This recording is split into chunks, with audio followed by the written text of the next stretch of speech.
Hej Daniel.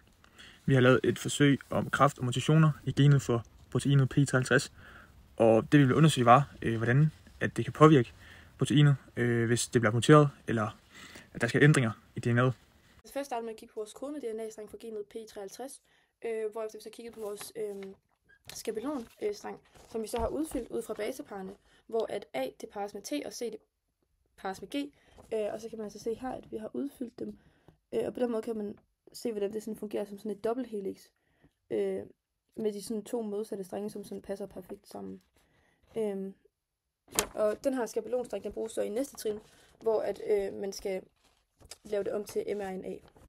Vi lavede derefter en transkription, hvor DNA-sekvensen bliver erstattet med mRNA. Her bliver hver base i skabelonstreng oversat med T. Thymin bliver erstattet med uracil. Yes. Hvis der stod A i DNA, skriver man U i mRNA'et, og hvis der stod T, skriver man A. mRNA'et fungerer som en kopi af genet, der sendes ud i cellekernen til ribosomet, hvor proteinet bliver dannet. Næste trin er transkription, og det er det her med, at vores mRNA bliver aflæst i de grupper, som de er i, og så koder de for nogle aminosyrer, som er i et skema, vi fik. Og de forskellige aminosyrer har forskellige farver, henholdsvis gul, grøn, blå og rød. Og de grønne er de hydrofobe, de upolære, og de skal gerne så langt væk fra vandet som muligt, så de samler sig inde i midten af proteinet alle sammen. Og så er der de gule, det er de hydrofile, de polære, som er vandopløselige, så derfor så sætter de sig på ydersiden af proteinet.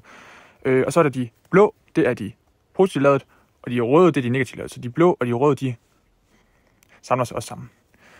Så nu vil jeg lige samle den, som den skulle se ud.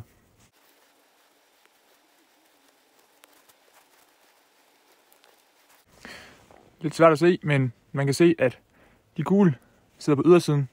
De hydrofile, fordi de er vandopløselige. De hydrofobe grønne sidder i midten samlet.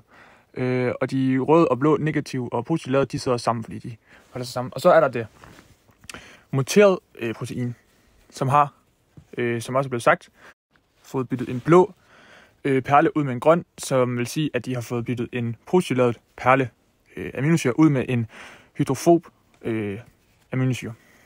Så nu vil jeg også lige samle den.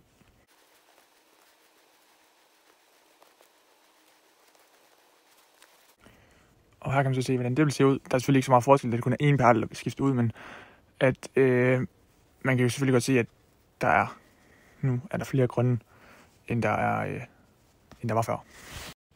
Og strukturen på de her to er selvfølgelig også afgørende for, hvordan at proteinet kommer til at fungere. Hvis vi så herefter kigger på vores muterede DNA-streng, og så sammenligner den med vores, altså figur 3, så kan vi altså se, at der kun er et enkelt base i DNA'et, som der er blevet ændret. Og i vores tilfælde så betyder det altså, at kodonet i mRNA'et ændres, og det gør, at aminosyren arginin bliver udskiftet med prolin, og det vil altså sige, at ændringen den får ribosomet til at sætte en anden aminosyre ind i stedet for. Og på vores model, der svarer det så til, at det er en blå perle, som bliver til en grøn perle. Og selvom det kun er én ændring, så kan det stadigvæk have en stor effekt, fordi at arginin det er et positivt lavet aminosyre, hvorimod at prolin det er en upolær. Og prolin den kan altså også bryde sådan nogle spiralstrukturer, der gør, at proteinet ikke kan folde sig rigtigt sammen. Da vi sammenlignede den normale og den muterede model, så vi, at P53-proteinet foldede sig anderledes. Den ændrede aminosyre gjorde, at nogle bindinger ikke kunne dannes, og proteinet fik en anden form. Hvis strukturen ændres proteinets funktion også. Normalt skal P53 binde til DNA og stoppe cellevæksten, når der opstår DNA-skader. Men hvis P53 er foldet forkert, kan det ikke længere genkende DNA'et og aktivere reparationen. Celler med DNA-fejl får så lov til at dele sig videre, og det er altså det, der kan være med til at udvikle kræft. Og så har vi et billede af vores to strenge her, og den heroppe, det er vores første streng, og den her, det er så det, der er sket en mutation på. Ja, så proteinet det virker altså kun, hvis det har den rigtige form, og når aminosyrerne de bliver sat sammen og folder sig, så bestemmer det også, hvordan proteinet det kan binde sig til nogle andre molekyler. Så hvis bare en af aminosyrerne de bliver skiftet ud, så ændrer hele formen sig. Så for eksempel kan det ændre sig sådan, at det ikke længere passer på DNA'en, eller kan lave de reaktioner, som den plejer at lave. Så en lille ændring i strukturen, den kan gøre, at hele proteinet mister sådan sin funktion. P53 det sidder inde i cellekernen, og det fungerer som et protein, der kontrollerer cellecyklusen. Og for eksempel når DNA det bliver beskadiget, som er det, der sidder inde i cellekernen, så stopper P53 celledelingen og reparerer fejlen i DNA'et. Men hvis, som det her eksempel, P53 bliver muteret, så kan den jo ikke hjælpe med at reparere fejlen i DNA'et mere.